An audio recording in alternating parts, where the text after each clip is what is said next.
Hey,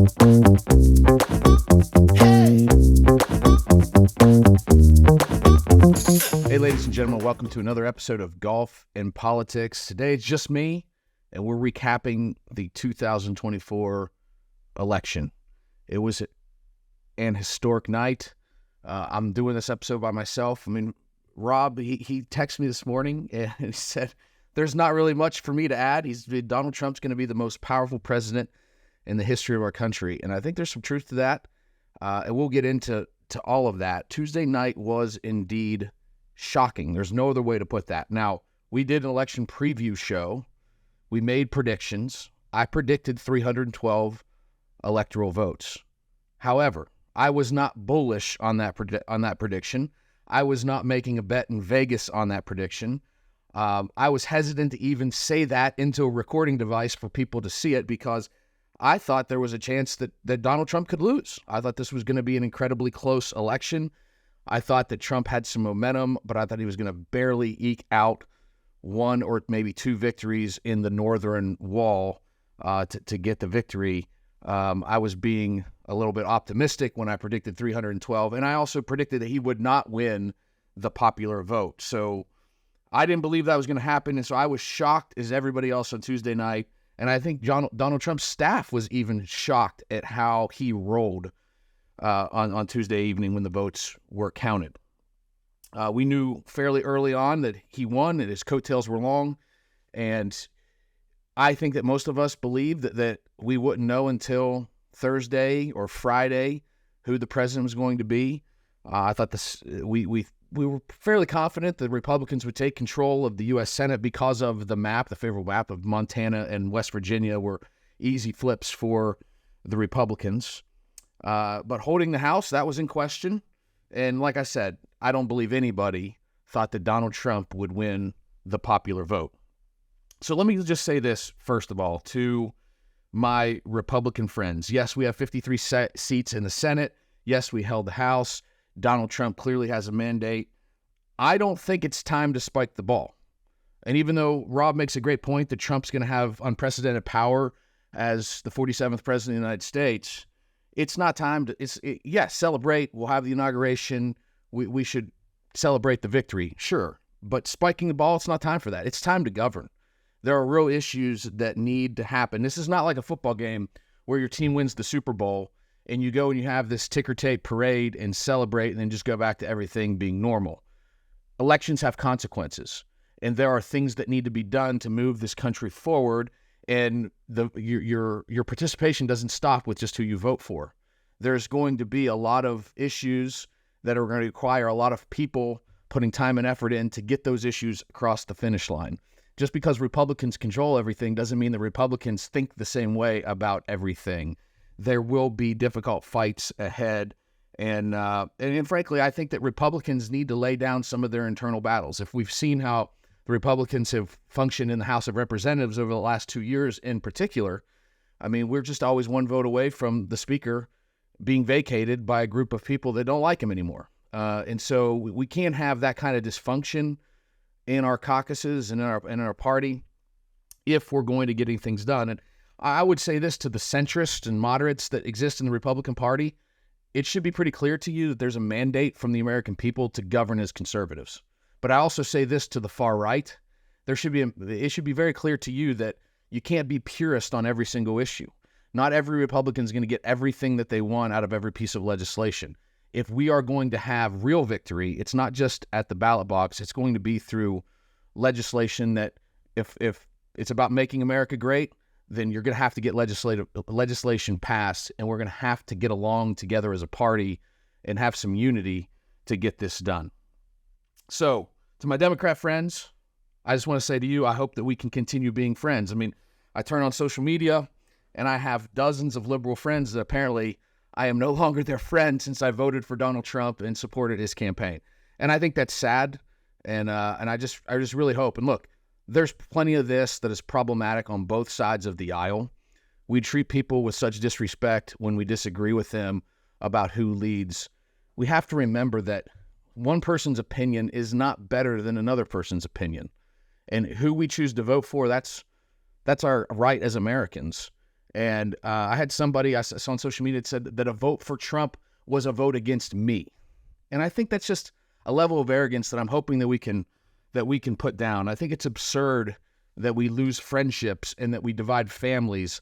I've even seen churches divided over politics. And this really needs to stop, because I do believe that these matters are important, but I don't believe that they're ultimate.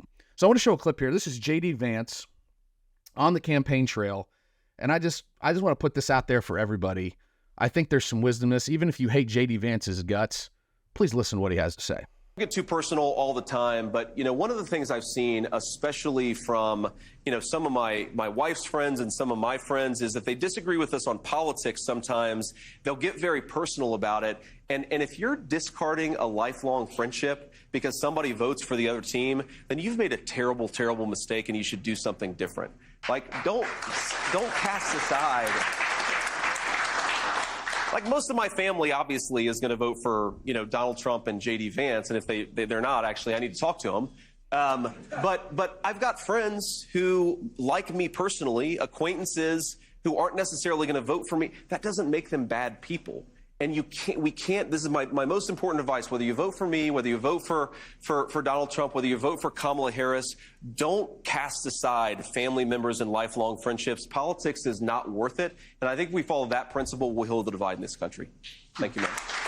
And look, I love what he said there. I love what Vice President-elect Vance said, that we need to heal the divide in this country. And we do that by getting along. And frankly, it's why we started Golf and Politics. We want to help heal the divide through the game of golf. Rob and I have a friendship that's based on more than golf and more than politics, but it's not our disagreements that divide us that we look at. It's the fact that we love each other and think the best of each other. We disagree vehemently on issues. I was proud to vote for Donald Trump. He thinks voting for Donald Trump was the wrong choice, and he'll let me know about that. And it's fine. That's good. I'm glad we have disagreement. I don't want to be surrounded by people that just agree with me all the time. But we still love playing golf together. We still love talking about our hopes and dreams, and we like to talk about business and ideas. And there are plenty of policy matters where we agree. But how we get there, sometimes it's messy. And I think that we should fight, argue, disagree, but still sit down and have dinner with somebody. We can fight and disagree, vote for different people, but still go out and enjoy a game of golf together. And I hope this podcast can be a vehicle for helping heal some of that divide. And I know there's people on the right that feel they've been called a Nazi, and they're going to hold a grudge against those on the left that said some things. I'm just encouraging you, forgiveness is good for the soul. Let it go, and go govern. And for those on the left that lost this election, it's never going to be as bad as you think. And maybe you disagree with that, but I promise the sun's going to keep shining. America's still going to be the greatest country on the planet. And our system is set up in such a way that your voice is going to be made heard very loudly. And in 2026, there's going to be a midterm election. And if Republicans don't govern, we're going to lose the midterm elections. And so power is never given forever. It's given for a period of time. And how we use that power is going to determine whether we get to keep that power. And so let's put that out there. And I hope that, again, this podcast can be an agent for change and bringing people together instead of dividing people over politics. Let's bring together people over golf and politics. So with that, let's get into some analysis of the election. How did Donald Trump win this election? Okay, Jordan, let's dive into the coalition of who voted for Donald Trump. Jordan, let's put up on the screen first, new voters. This is incredible. Donald Trump had a true initiative on his campaign to get out there and reach people that had never participated in the electoral process. He lost new voters by 32 points to Joe Biden in 2020. Just got absolutely hammered by the new people to the process. This time around, he beats Kamala Harris by 13 points with new voters. Here's what's interesting for the Golf and Politics podcast. One of the ways he accomplished this was having a strategy of going on to many different podcasts. It's not likely for political candidates to sit down and do long-form podcasts. This has never really happened in our history, and all of a sudden it's become quite a phenomenon. And here he was on Theo Vance, he was on Joe Rogan, and he was even doing podcasts with kids playing video games. His son Barron was actually involved with the campaign of trying to pick the right podcast for his father to go on. And I think it was a resounding success. He went through non-traditional media means to win voters over. I texted this to Rob last night. I sent him an article about it. And I said, Rob, this is exciting. I said, I know it's not exciting for you that Trump won. However, it's exciting for our podcast that this can be a strategy for campaigns. I want the Golf and Politics podcast to be a place that every politician running for office, if they play the game of golf, they're clamoring to come on to our podcast so that we can show the voters a different side of them. They can come on and have a unique interview experience and reach new voters. And we can ask them some tough questions, but we can be respectful and get along and have a good outlet for candidates to come on, especially if they love golf. So Trump did a great job winning new voters. Let's move on to geography. If you move on to geography, there's still a rural-urban divide in our politics. Let's get that on the screen. There we go. Trump solidified the rural vote, which is not surprising. He did so in 2016, had a little dip in 2020, just hammered Kamala Harris amongst rural voters. But it wasn't just that. He actually improved his standing with suburban and urban voters, 6 points better with suburban voters. I did not think that was possible. That was one area where I thought Trump did not do enough to win over suburban voters. I'm glad to be wrong on that prediction. He obviously did a great job there.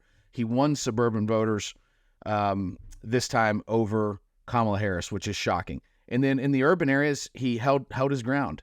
Lost to Clinton by 26 with urban voters in 2016, by 22 in 2020, and just 21 points this time. So Donald Trump, I think that's one of the reasons we saw him going to places like Madison Square Garden. I was kind of shocked when I said, what's he doing in New York doing a rally? Obviously, there was a play there to try to attract urban voters to his coalition, and we saw that he actually did much better in the state of New York than he did in 2020. He did much better in the state of New Jersey than he did in 2020. Did he win these states? No.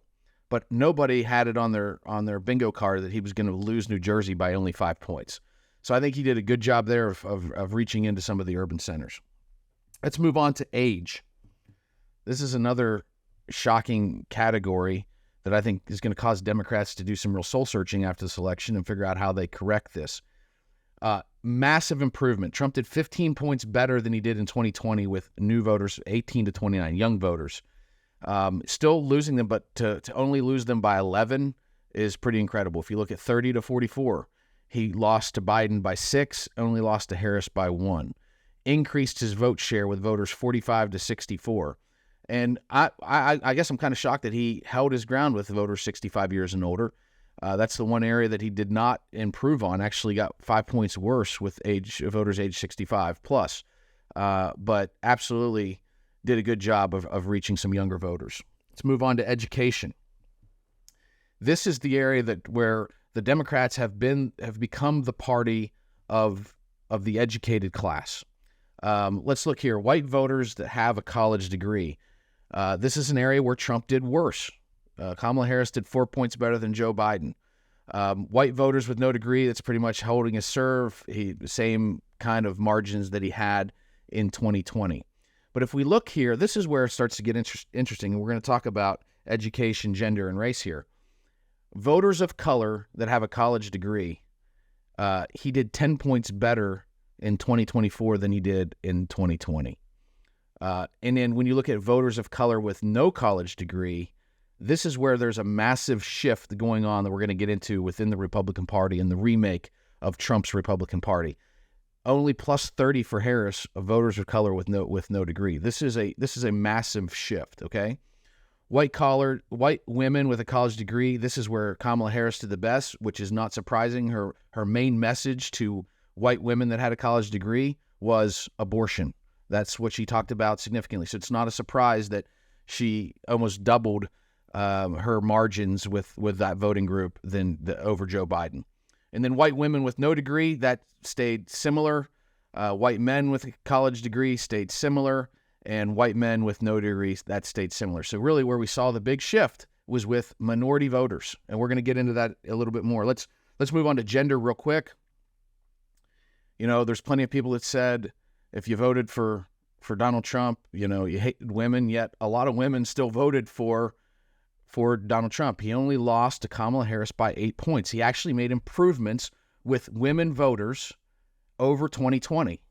He lost by 15 to women in 2020 to Joe Biden, only lost by 8 in 2024. Significant increase, which is completely contrary to the media narrative that was being preached to us for the last month before the election, which was Kamala was for women. So that's where he did well, and he improved with men by 5 points, which was not surprising. We always knew that there was a gender gap for Kamala Harris.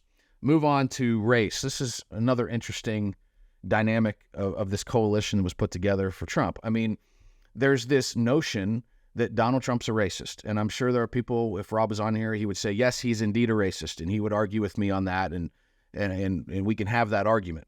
However, the numbers aren't saying what the narrative is in the media. He is improving significantly amongst different minority groups. Trump got close to 25% of black men. Okay, according to CNN, their exit polling, Harris won black men by 56%, won black women by 84%. Okay, the black women, they kind of stayed there, but black men are definitely shifting towards Trump. And if you look at what Barack Obama did in this election, he was just absolutely out there on the campaign trail, targeting on making sure black men voted Democrat. And it's not working. There is a shift moving on. It's not to the place where black voters are voting 25% plus for Republicans yet. It's not there. It was more like 12% in this election. But it's still a movement in this direction, and enough that the turnout was not as huge in the inner cities as Kamala Harris needed to win this election.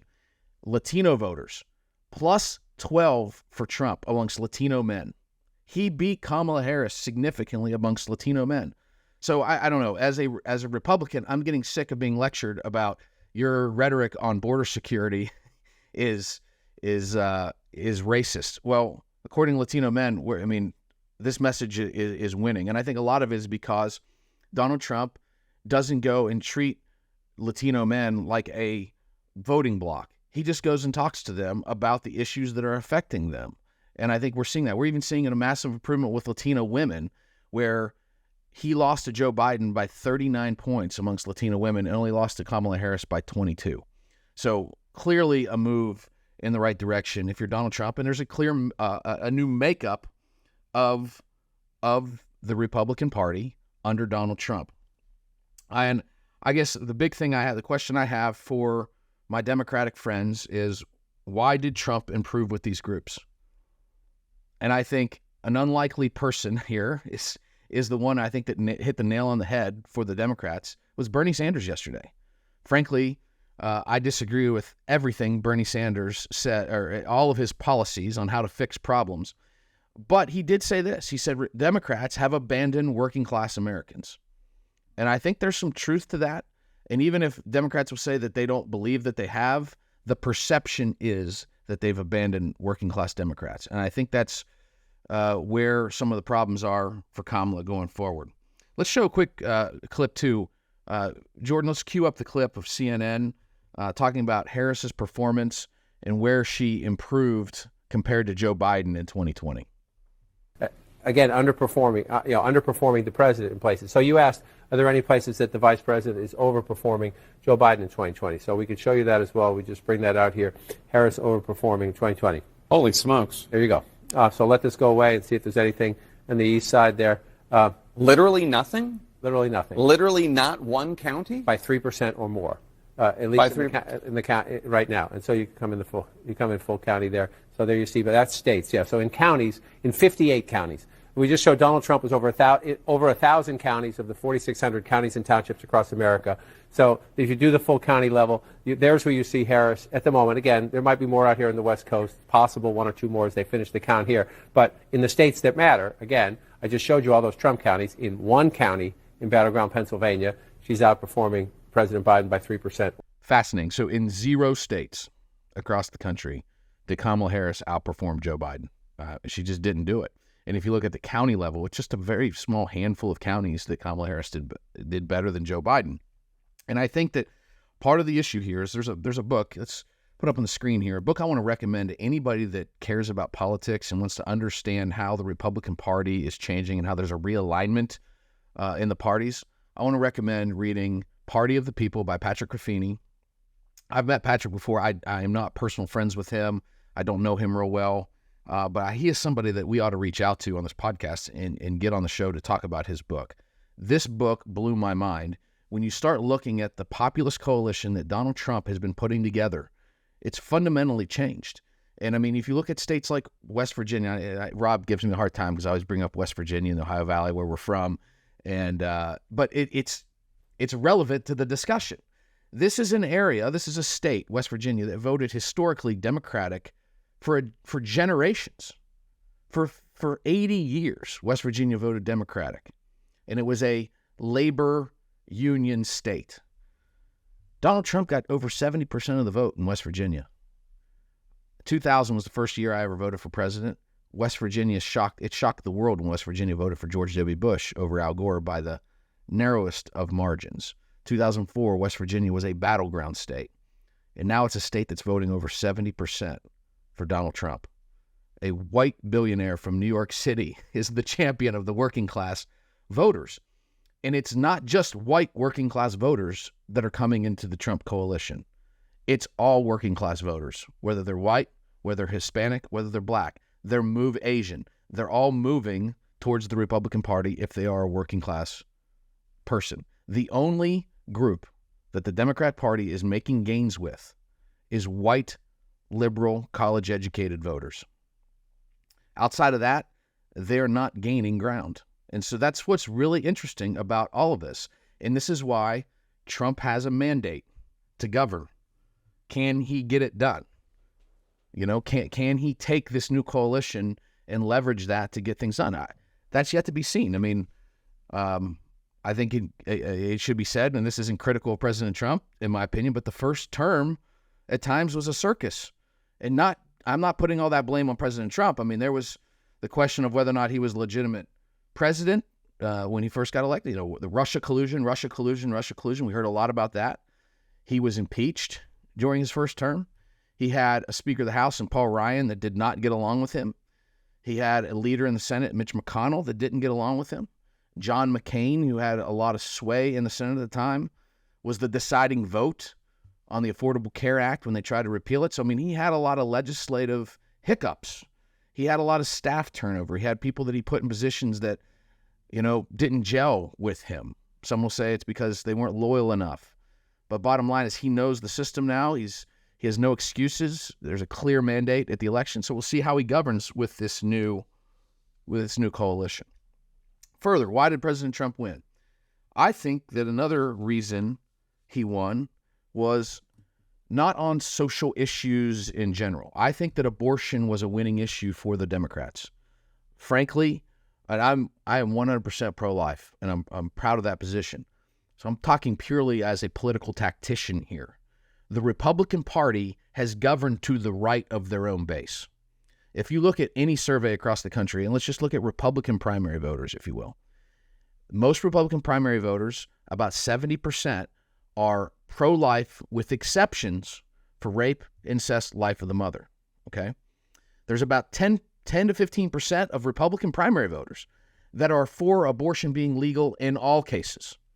And then there's about 15% of Republican primary voters that want abortion illegal in all cases. So it's like 15% of the Republican base supports abortion being illegal in all cases. Most people have, hey, I am pro-life, but hey, we need exceptions for rape, incest, life of the mother, okay? That's the position. However, numerous state legislatures, including ours in Oklahoma, governed to the right of that and made abortion across the board illegal.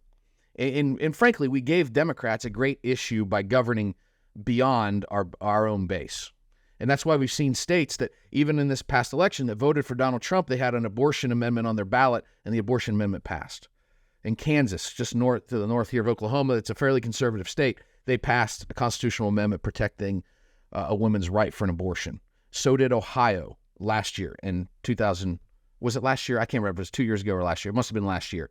They passed an amendment to enshrine abortion rights into the Constitution, even though this is a state that voted 12% for Donald Trump. He won the state by 12 points, yet it just tells you that abortion was a winning issue for the Democrats. But the social issue that was not a winning issue for the Democrats is transgender issues. We talked about this. If you haven't seen our episode where Rob and I discuss and debate transgender athletes, I'd encourage you to check it out. I said something on that podcast, and I repeated it again with Jason Dunnington in our election preview, that Donald Trump had an ad that came out in October that I believe was an absolute game changer. I thought it was one of the most effective ads I've ever seen, and I said it was going to have an impact on the campaign. And a lot of people told me I was crazy, and it wasn't. However, let's look at this ad, and you can judge for yourself. Supports taxpayer-funded sex changes for prisoners. Surgery. For prisoners. For prisoners. Every transgender inmate in the prison system would have access. Hell no, I don't want my taxpayer dollars going to that. Kamala supports transgender sex changes in jail with our money. Kamala even supports letting biological men compete against our girls in their sports. Kamala is for they, them. President Trump is for you. I'm Donald J. Trump, and I approve this message. Okay. As a tactician myself, as a strategist, as somebody that works on ads, that was one of the best damn TV ads I've ever seen in Republican politics. We'll be talking about it for years. Highly, highly effective. This issue is kind of a common sense issue. Men shouldn't be competing against women in sports. Okay? I mean, I couldn't be more clear on that. And look, Rob has his position, and I respect his position, and I'm not going to unfriend somebody over having a difference of opinion with me on that. However, that ad had a massive impact on this election. Let's hear what a Democrat consultant had to say about that transgender ad. Within the Democratic Party. Last thing I would say, there was a controversial paid media campaign that the Trump campaign ran after the debate a few weeks ago. It was around transgender, operations for prisoners. And I talked to a national pollster who had eyes on kind of some of the internals in Harris World, and they told me that those ads did real damage to Harris. And I wonder if she was ever able to fully recover from some of the damage. I mean, Trump in that paid media program really went to work on Harris, and it was suggested to me that,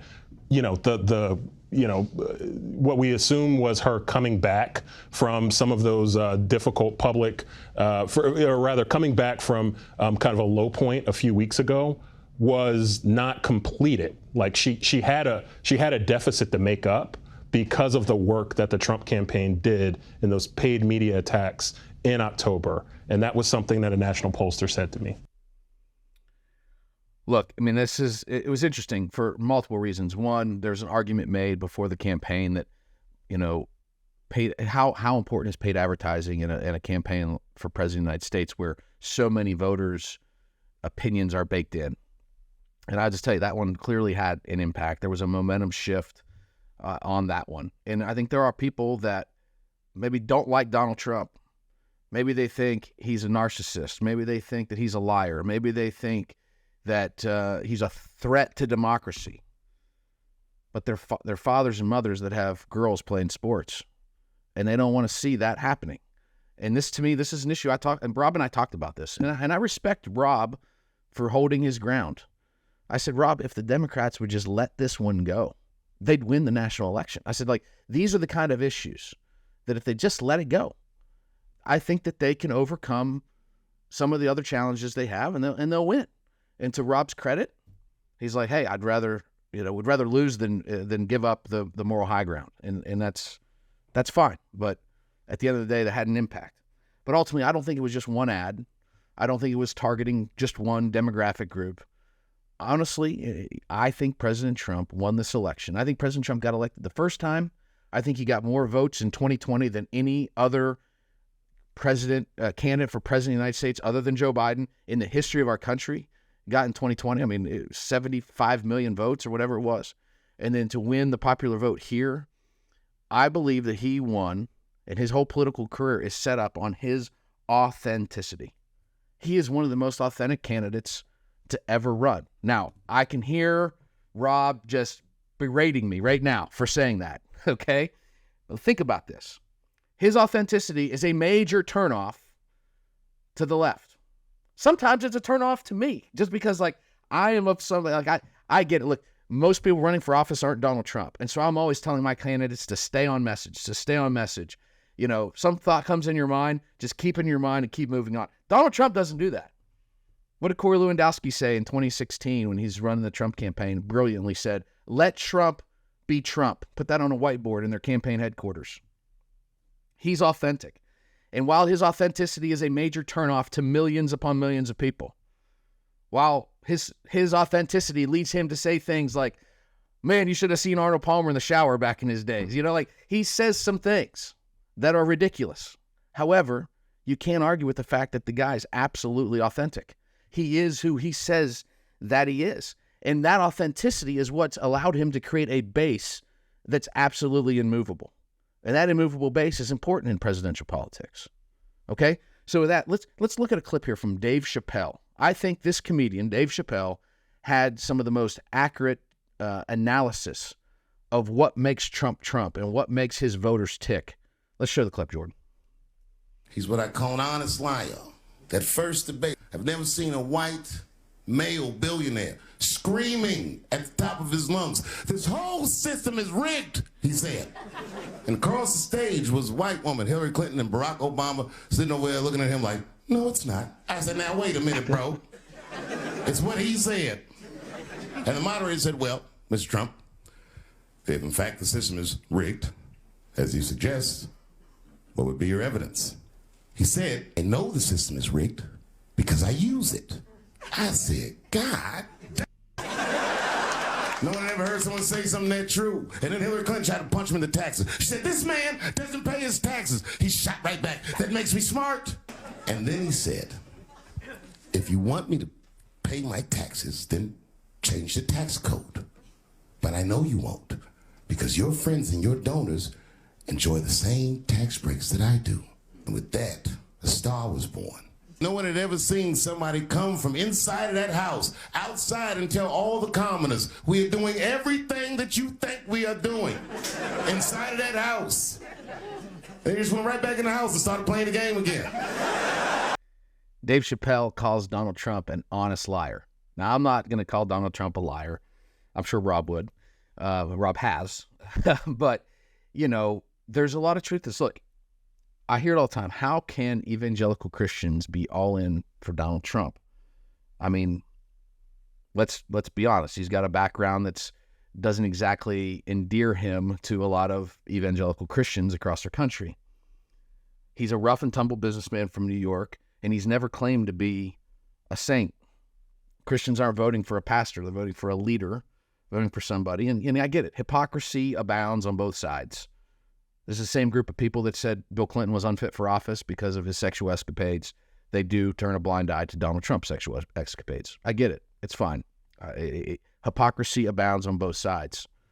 The bottom line is, though, Trump being Trump, his authenticity, his ability to come into an audience and keep them in the palm of his hand for hours sometimes, to get them to go out and volunteer and campaign for him.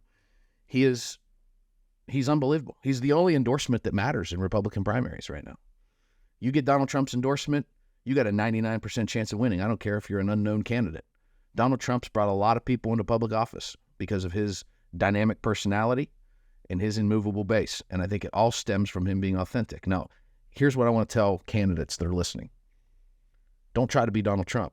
You're not Donald Trump. You can't get away with the same things that Donald Trump gets away with. You need to be authentic in your own ways, but understand this. It's Donald Trump's party. He's the leader of this Republican Party. He's remade this Republican Party.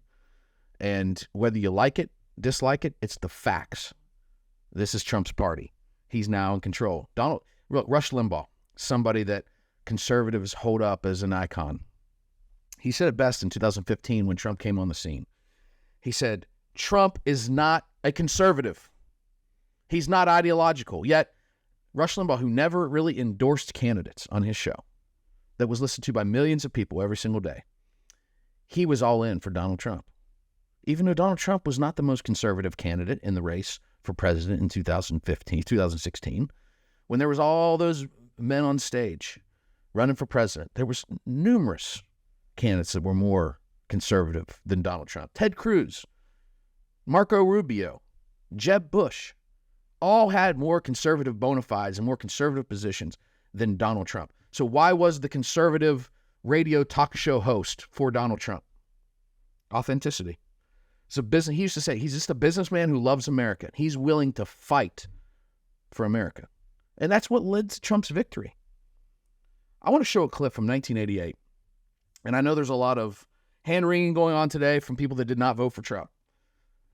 But I want to just say this. I don't believe that Donald Trump is going to govern the way you think he's going to govern. Donald Trump wants to win. That's what motivates Donald Trump, in my opinion. He wants to win. He wants to win for America. And that's what he's always wanted to do. 1988, I was 7 years old. Actually, I was 6 years old when this clip came out.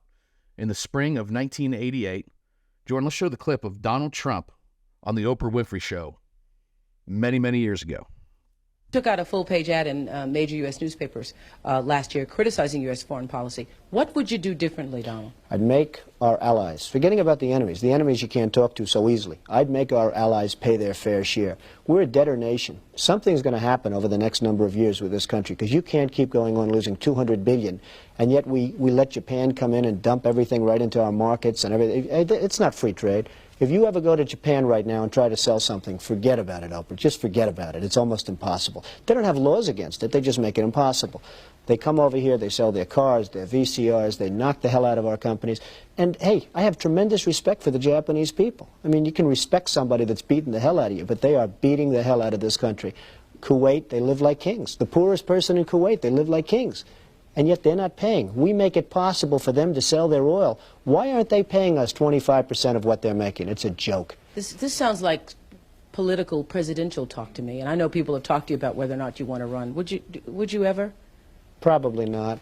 But I do get tired of seeing the country ripped off. Why would you not? I just don't think I really have the inclination to do it. I love what I'm doing. I really like it. Also, it doesn't pay as well. No, it doesn't. But, you know, I just probably wouldn't do it, Oprah. I probably wouldn't, but I do get tired of seeing what's happening with this country. And if it got so bad, I would never want to rule it out totally, because I really am tired of seeing what's happening with this country, how we're really making other people live like kings, and we're not. What do you think of this year's presidential race, the way it's shaping up? Well, it's going to be very interesting. I think that probably George Bush has an advantage in terms of the election. I think that probably people would say that he's got like that little edge in terms of the incumbency, et cetera, et cetera. But I think Jesse Jackson's done himself very proud. I think Michael Dukakis has done one hell of a job. And George Bush has done a hell of a job. You know, they all went in there sort of as semi-underdogs, including George Bush, and they've all come out. I think people that are around all three of those candidates can be very proud of the jobs they've done.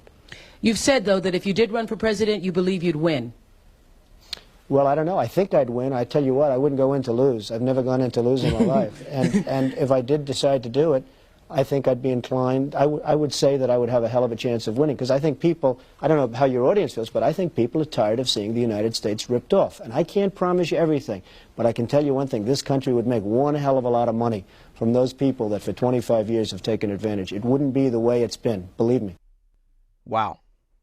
Here's what's interesting to me. If you play clips of Joe Biden from 1988 and then play clips from him in 2020 when he's running for president, sounds completely different on many issues.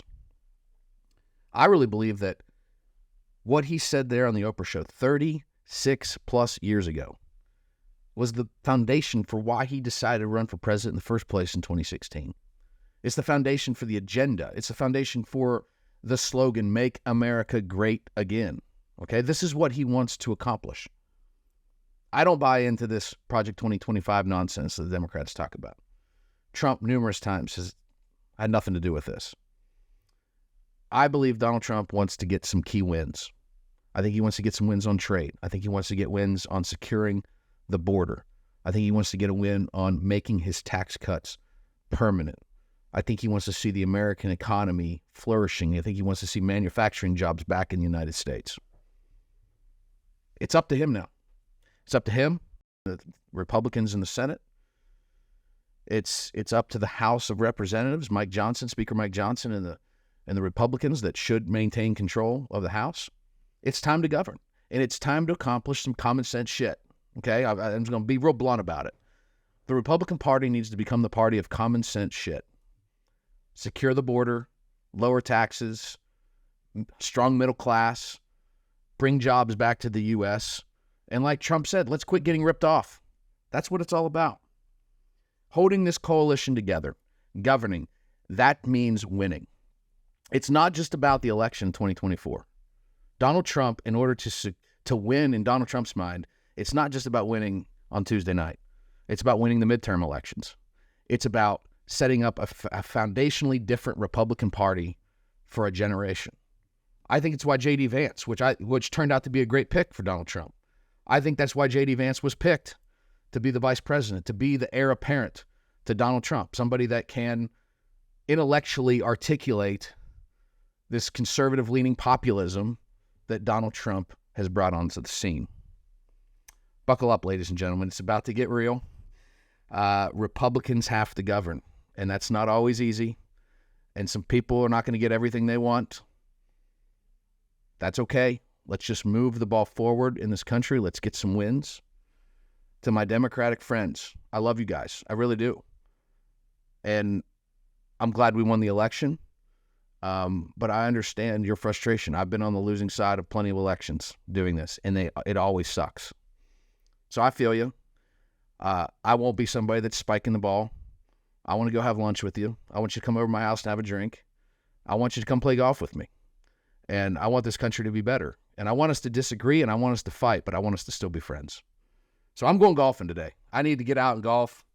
And you know what I'm going to do? I'm actually going to turn my phone off for a couple hours because I have played a lot of golf this year. But I'm always working. It's like I hit a shot. Jordan, you've been out there with me. Hit a shot, send 2 text messages. Hit a shot, take a phone call. I was playing in the MG Cup with Rob, playing great. I was just having a great day. I get a phone call about a problem with one of my races I'm working on, and I had a 3-hole meltdown. So I'm looking forward to getting out today and turn off the phone just for a little bit. Enjoying this beautiful weather here in Oklahoma today. It's 67 degrees and sunny, and I'm going to enjoy it. And I just pray that our country can get healed. And I know a lot of Democrats don't want to hear that. I'm probably going to take some flack from people saying that. And I'll probably take some flack from the right too, saying that we need to be vindictive and, put the foot on the neck. But to me, it's not about victories for our political party. It needs to be about victories for our country and making the quality of life better for all Americans. Not just those who voted for Trump, but for every single American. We need to get out there and govern and win. So hope you enjoyed this analysis. Thanks for tuning in to Golf and Politics. Hopefully Rob and I will keep bringing you some great content. I know we have some great things planned. I'm excited for the future.